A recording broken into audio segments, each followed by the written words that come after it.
رسول اللہ صلی اللہ تعالی علیہ وآلہ وسلم نے ارشاد فرمایا، برے ساتھی سے بچ کہ تو اسی کے ساتھ پہچانا جائے گا. یعنی جیسے لوگوں کی صحبت میں آدمی اٹھتا بیٹھتا ہے لوگ اسے ویسا ہی جانتے ہیں.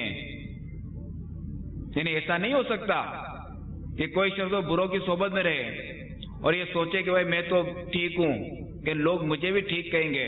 جیسا کہ ہے نا کہ یعنی تہمت کی جگہوں سے بچو. مثال کے طور پہ جیسے کوئی شراب کھانا ہے، اب اگرچہ کہ زید ہے وہ شراب نہیں پیتا، شراب سے نفرت ہے، مگر وہاں جا کے کھڑا رہتا ہے. اب کیا ہے وہاں تہمت لگے گی، کیا دیکھو یہ شراب پیتا ہے، لوگ بولیں گے نا شراب پیتا ہے یہ. آپ کو اگر کوئی کہتا ہے بھائی شراب نہیں پیتا تو سامنے والا جواب دے وہ شراب نہیں پیتا تو وہاں کھڑے کرنے کا کام کیا ہے، وہاں کیوں کھڑا ہوتا ہے یہ؟ جب نہیں پیتا تو وہاں کیا ہے، کیا کوئی کاروبار ہے وہاں کوئی چیز بیچتا ہے؟